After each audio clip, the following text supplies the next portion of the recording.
The readers of NK News are probably familiar with the problem. Sometimes you open an English book on North Korea, look at the sources section, and find that none are in Korean. In fact, it is not uncommon to see a thesis, article, or monograph based solely on English sources. Needless to say, the quality of such works is normally not high. Theoretically, if every text written and every word spoken in Korean could be flawlessly translated, then, indeed, possessing command of Korean would not be necessary. But, unfortunately, this is unlikely to be the case until humanity invents a universal translator. Instead, there are manual translations. When working with translated texts, one faces both qualitative and quantitative problems.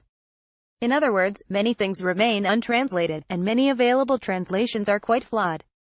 This is fully applicable to the North Korean case. The following breaks down both problems, including surrounding the field of DPRK state ideology, where translation-based analysis often appears with truly substandard results. The quantitative problem, content absent in English. The first problem is that an overwhelming majority of North Korean texts is never translated to English. Most of the DPRK laws, for examples, never are, including most editions of the Penal Code, which, officially, defines what constitutes a crime in the DPRK. Of course, when it comes to intelligence work, like working with classified sources, it goes without saying that they do not come with an attached English translation.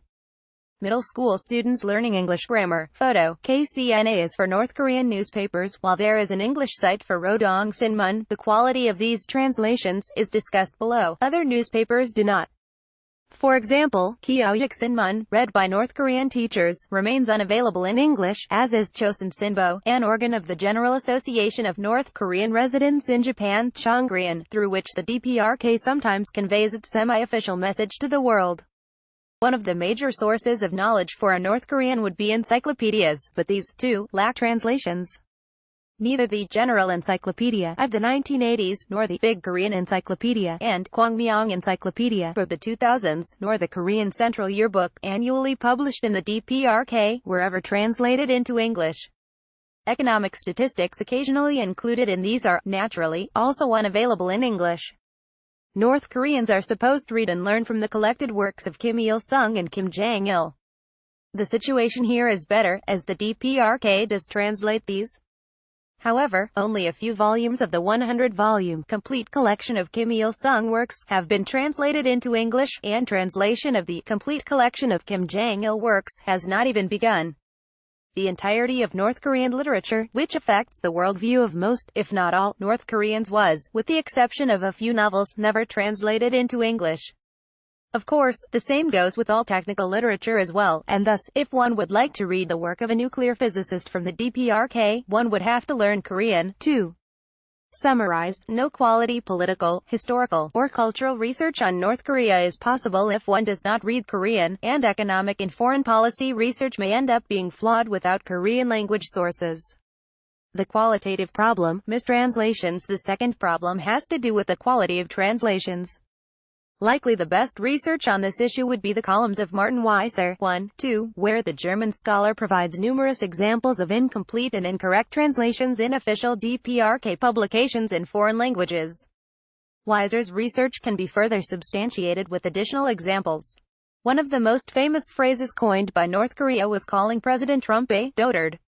This was a truly ingenious translation, as it alliterated with the president's name, Donald. This led to the word dotard becoming a meme, with parody accounts like Real Dotard Trump being created on Twitter. The word dotard is now heavily associated with Kim's insult of Trump. In short, from Pyongyang's point of view, dotard was a brilliant translation. The problem, however, was that it was not a very accurate one. The phrase Kim Jong-un used when he swore at the United States president was "Nultari Mishigwanji," literally, old madman. In other words, it did not have all the connotation of an archaic swear word that dotard had. In another example, there has been much talk about how the DPRK press likes to write North Korea and South Korea without capitalizing North or South. The Korean language does not contain the concept of capitalized and non-capitalized script, and, interestingly, this rule is only seen in English publications. DPRK publications in other European languages obey capitalization rules, Corée du Sud in French, in Russian, and Corea del Sur in Spanish. Moreover, some aspects of North Korean ideology and culture can be obscured in translations. For example, the Korean language also has two words for comrade, tongmu, and tongji. In modern Korean, the former is used to address an equal or a subordinate, while the second one is used to address a superior. Once directly asked a graduate of the Pyongyang University of Foreign Languages how they deal with this problem, and the answer was, normally we do not. Thus, this entire aspect of the DPRK ideology disappeared from translations. Mistranslations can happen even when it comes to official documents. For example, the so-called permanent stay certificate of the DPRK is not one which gives rights of permanent residence. The Korean word songju, which is written on the document, means residence, and has nothing to do with permanent stay. In short, the rule of thumb should be that translations should not be trusted and one should recheck them if there is an original available. A flawed method, analyzing North Korean ideology through translated texts. One particular topic which attracts English translation-based research is the DPRK ideology, propaganda, and personality cult. In one example, the Wall Street Journal published an analysis of North Korean usage of swear words in 2017. Such research is flawed on almost every level, as most nuances of DPRK propaganda are never properly relayed into English. Let us begin with the most obvious, titles of the Kim family. One of the most well-known of this is the word leader. The problem is that this word is used to translate three completely different Korean words, Seryang, Ryongdua, and Chidoha. Seryang was and is the title of Kim Il-sung. Chidoha was a part of Kim Jong-il's title until December 1994, and Ryongdua was the standard title of Kim Jong-il since then and is a part of the standard title of Kim Jong-un now. None of these differences are shown in English. The front page of English-language state-produced Pyongyang Times, photo by Kolchak. In another example, the standard title of Kim Jong-un is Beloved and Respected Supreme Leader, Kyung-ae-han and Chogo Ryongdua. North Korean state media, however, normally translate this as Respected Supreme Leader, despite the word Kyung-ae-han and literally consisting of the syllables respect Kyang and love a, and thus being different from the actual word respected Shingang-hanan, which is the standard title of Ri Sol-ju. Speaking of Ri Sol-ju, this April saw her getting her own public personality cult with the title Respected Lady Shingang-hanan Nyoza. However, in English, one could only see a rather innocent message about the First Lady of the DPRK. Thus, the most important change in the North Korean personality cult in years would simply not be detected by an English-only researcher. In fact, this mistranslation is part of an interesting pattern which started from roughly the mid-2000s, when the DPRK started to downplay the personality cult in some translations. For example, while an English message may say, Kim Jong-un meets U.S. Secretary of State, the Korean one may be, Beloved and Respected Supreme Leader Comrade Kim Jong-un met the Secretary of State of the United States of America, where the original expression, Beloved and Respected Supreme Leader, is completely left out. Another aspect of the personality cult is an alteration of the normal word order in a sentence. The normal word order in the Korean language is subject, object, verb, e.g. Mother, a child hugs. However, when the object is one of the Kims, the DPRK violates this grammatical rule by putting the Kim in front, e.g. To the beloved and respected comrade Kim Jong-un, the Ecuadorians, a gift presented. Of course, this is never done in translations. Another similar example is in the grammatical case, as seen in the respectful case forms attached to the Kims.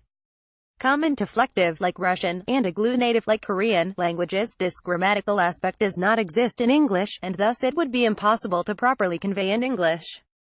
Saturday, April 28th edition of the English-language Pyongyang Times, picture, NK News. The same problem applies to affixes. The Korean language has an affix C, which is attached to a verb to convey respect for the sentence's subject. In written texts in the DPRK, these are normally reserved for the Kims. However, in March to April 2018, these affixes were, in a highly unprecedented way, used to refer to Xi Jinping, but, notably, were absent from an official report about the second Xi-Kim summit. While a Korean reading analyst could have noticed this, analysis of English sources would have yielded nothing. There are plenty more examples, but hopefully these are enough for us to conclude that any attempt at qualitative and, especially, quantitative analysis of the personality cult based on translation would simply be a waste of time. Conclusion: the saddest part about this column is that it actually had to be written at all. In most fields of humanities, language skills are considered a natural prerequisite. It seems impossible for there to be a specialist on the Quran without Arabic skills, or a professor of French literature with no command of French. But, unfortunately, the standards remain remarkably low in Korean studies. Even cases of Charles Armstrong, who used fake sources in multiple academic publications, and Toshimitsu Shigemura, who repeatedly supplied the public with utter nonsense on North Korea, were not enough even to push the universities who employ them, Columbia in case of Armstrong and Waseda in case of Shigemura, to at least provide the public with some kind of response. Thus, when even enforcing the most basic ethical standards in top-tier universities is problematic at best, one cannot really hope for Korean language skills becoming a mandatory qualification for analysts, though it should be. For the foreseeable future, it seems that substandard English-only analysis is not going to disappear. Edited by Collins Werko.